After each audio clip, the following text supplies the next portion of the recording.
Hi செல்லக்குட்டீஸ், கார்போர்டில் black pen use பண்ணிவிட்டு 6 line 7 சென்டிமீட்டரில் draw பண்ணிக்கோங்க. அதோட நம்ம சேனல் மறக்காமல் சப்ஸ்கிரைப் பண்ணுங்கள், லைக் பண்ணுங்கள், ஷேர் பண்ணுங்கள். ஃபஸ்ட்டு ரவுண்டு ஷேப்பில் திங்ஸ் எடுத்துகிட்டு அதை ரவுண்ட் ஷேப்பில் ட்ரா பண்ணிவிட்டு சென்டரில் வீல்ஸை வந்து ட்ரா பண்ணிக்கோங்க. அதுக்கு ப்ரௌன் கலர் இந்த ஸ்ட்ரைட் லைனுக்கு 6 பீஸுக்கும் நம்ம ரோஸ் கலரில் பெயிண்ட் பண்ணிக்கோங்க. எல்லாத்தையும் கட் பண்ணிவிட்டு ஒரு வேஸ்ட் பேப்பரில் வந்து அந்த 6 பீஸையும் ஸ்ட்ரைட்டாக ஜாயின் பண்ணிவிட்டு பேஸ்ட் பண்ணிக்கோங்க.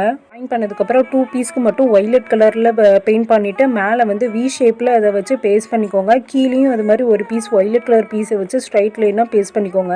சென்டரில் டோரு, 2 விண்டோ, அதுக்கப்புறம் வெல்கம் டு ஃபேரி ஹோம் இது எல்லாத்தையும் ட்ரா பண்ணிவிட்டு அதுக்கும் பெயிண்ட் பண்ணிக்கோங்க. அப்புறம் 2 கிராஸ், அதுக்கப்புறம் வீல், பேஸ்டோட கேப்பு, ஃப்ளார் வாஷ். நெக்ஸ்ட்டு ஒரு வேஸ்ட் பேப்பரில் குட்டி குட்டியாக கட் பண்ணிவிட்டு ரோல் பண்ணிங்கன்னா நம்மளோட ஃப்ளார் டெக்கர் அதையும் அங்கங்கே பேஸ்ட் பண்ணிக்கோங்க. அப்புறம் க்ளேயில் கேட்டை பண்ணிவிட்டு அதையும் வாசல் நேராக இருக்கிற மாதிரி பேஸ்ட் பண்ணிவிட்டு பட்டர்ஃப்ளை, லீவ்ஸு, ஃப்ளாஸு, டிப்ஸுக்காக 3 கார்போர்டு த்ரெட்டில் ஜாயின் பண்ணி பேஸ்ட் பண்ணிங்கன்னா நம்மளோட அழகான ஃபேரி ஹோம். இந்த வீடியோ பிடிச்சிருந்தா லைக் பண்ணுங்கள். தேங்க்யூ ஃபார் வாட்சிங்.